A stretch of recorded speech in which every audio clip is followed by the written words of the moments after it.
Hi everyone, it's Sue Plumb here to share another scrapbook process video with you.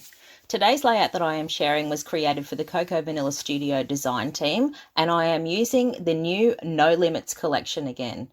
I cannot tell you how much I am loving using this collection and working with it and getting lots of photos of my boys and my hubby scrapped. It's been a pleasure so far. So that is actually the photo I'm working with today, which is a photo of my hubby and one of my boys when they were recently outside doing some yard work.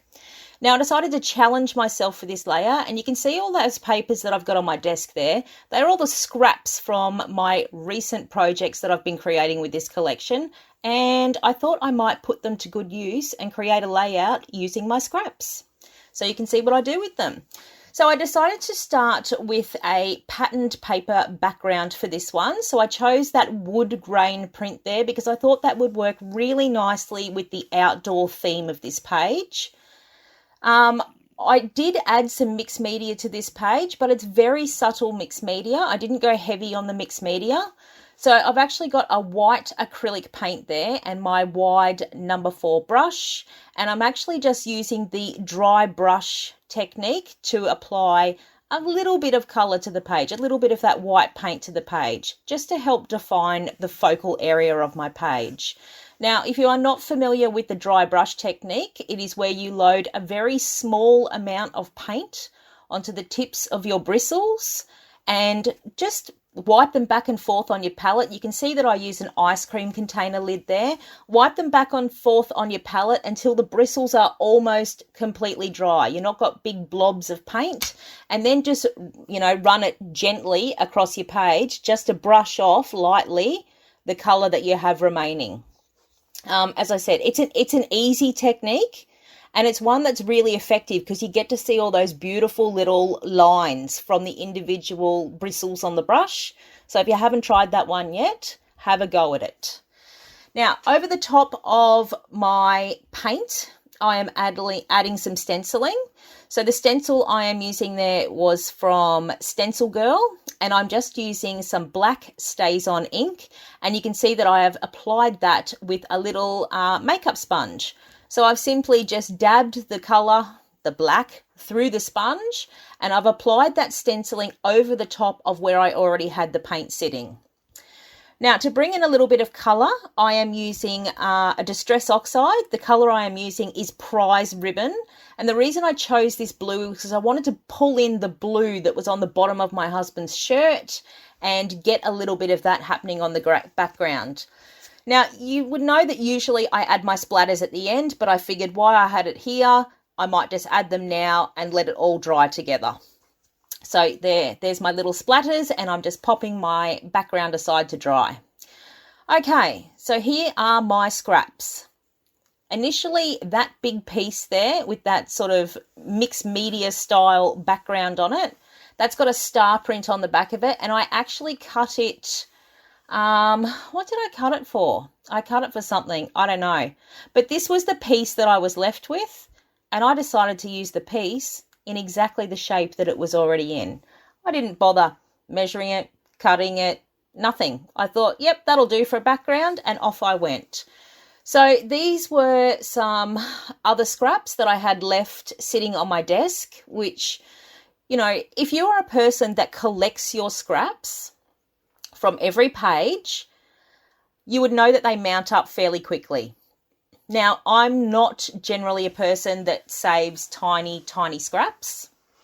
They have to be a substantial size for me to save them, which is why I like to use them up as much as I can while they are sitting on my desk, because after that, if they're not a decent piece of paper that's going to get stored and used again, they're going straight in the bin. So you can see how I used up some of my scraps on this page.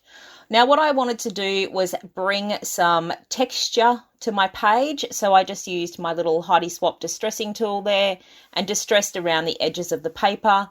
The large piece already had a torn edge where I'd torn it previously. So I just ruffled that up a little bit with my fingernail just to ruffle it up a little bit further and make it a bit more textured.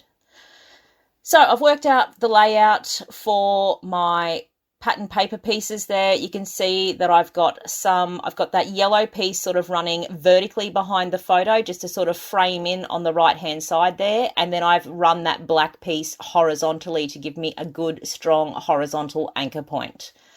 Now, I did have a little container there of a few bits and bobs that I'd pulled out of my stash that I thought would work with this layout.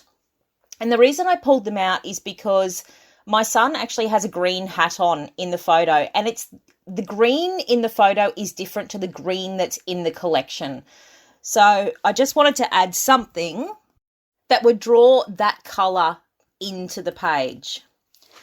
So I've also added a paper doily there. I did pull out a green one as well, but the green wasn't right. And you can see that I've added that pop of green vertically there. And what I actually used for that was a paint sample card that I got from my local hardware store, and I just trimmed that in half and tucked it into my layers, and I think it does a great job of pulling in that green colour. Okay, so I've also added some frayed gauze on the top of my stack there. That's just to add some extra texture to the page.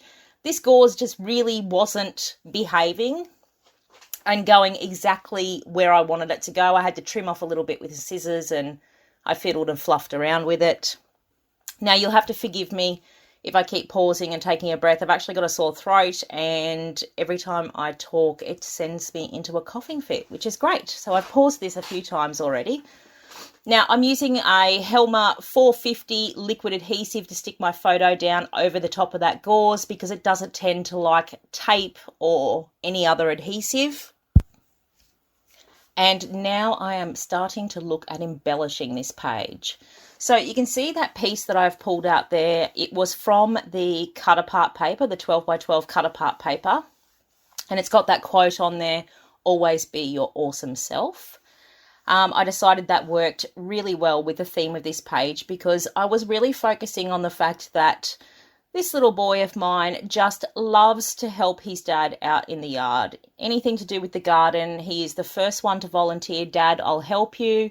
And I think that's really, really lovely of him.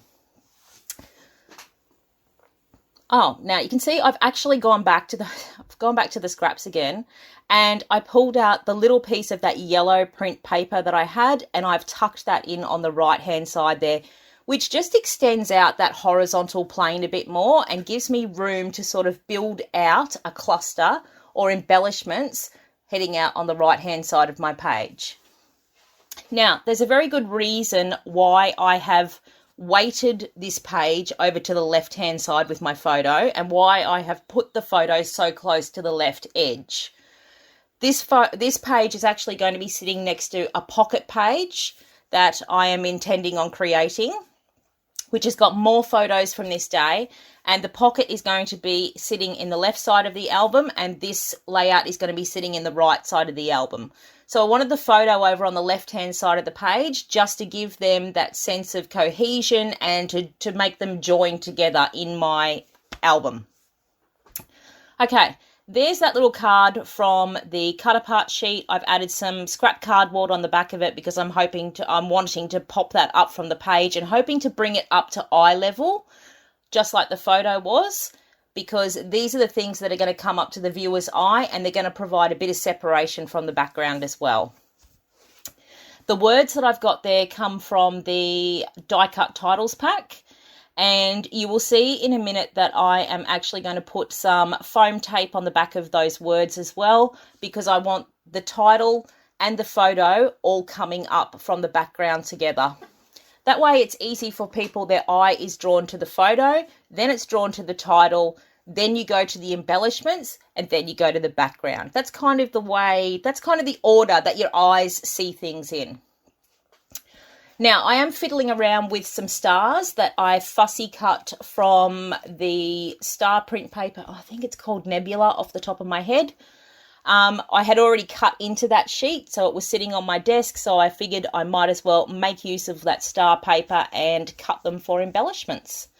So I've started to play with the placement of those stars to see if I needed to cut more, if I had enough, where they'll work, and to begin framing in around that photo. Okay, yep, there I go with the foam tape too, as I said, to pop that title up from the page.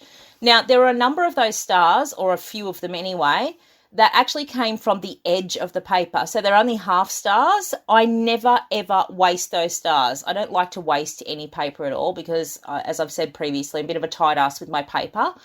So I always cut out the half stars and then I use those to tuck in under the edge of something else so that you don't know that there's half a star missing.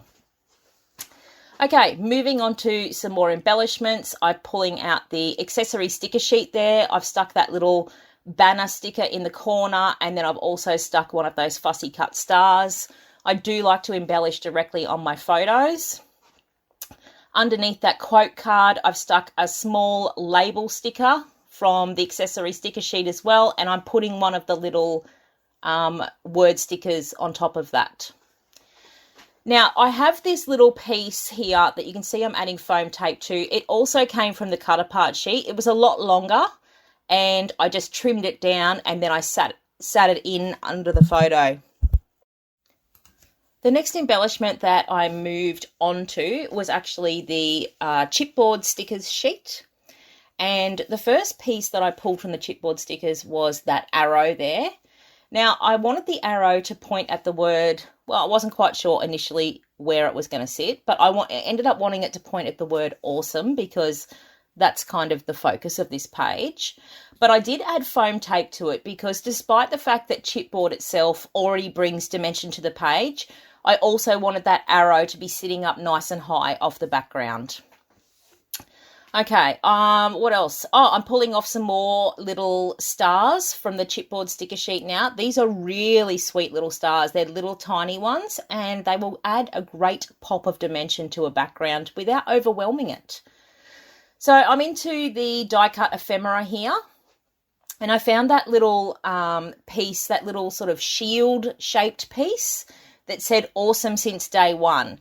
Now, I was really drawn to that for two reasons. A, because it was, again, reinforcing the use of the word awesome, but also because it brought in a beautiful blue to the page. Now, that tied in well with the blue splatters that I'd already put on there. It also tied in with hubby's shirt, and I wanted to bring in a little bit more, so I chose that globe piece.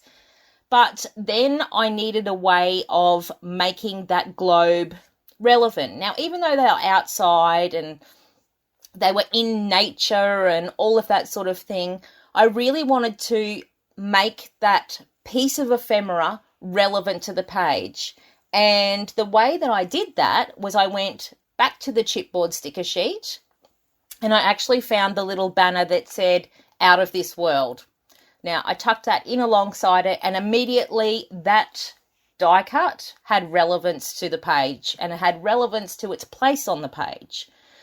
So I have also added a die cut down to the bottom left corner of the photo. So now that you can see my visual triangle is basically complete. I've got a cluster above my photo, I've got a cluster in the bottom left corner, and then I have my cluster over on the right hand side. And that forms my visual triangle, and it forms it around the focal point of my page. Now I'm going in with some of the little puffy stickers, which I absolutely adore. They are my favorite embellishment from this collection. And as much as I hate to part with them, I love popping them on my page. So I've scattered quite a few around on this one. Now, the final thing you are going to see me do is I pull out that prize ribbon Distress Oxide again, and I'm just going to stamp the phrase "being nice is cool" multiple times on my page, and that was it. Now, I'm sorry if this voiceover's been a bit disjointed. As I said, I had to keep stopping because I'm coughing. If you do have any questions, please pop them in the comments below and I will get back to you as soon as I can. If you haven't already hit the subscribe button, please do so you don't miss any of my videos. Thanks so much for watching, and I'll see you next time. Bye.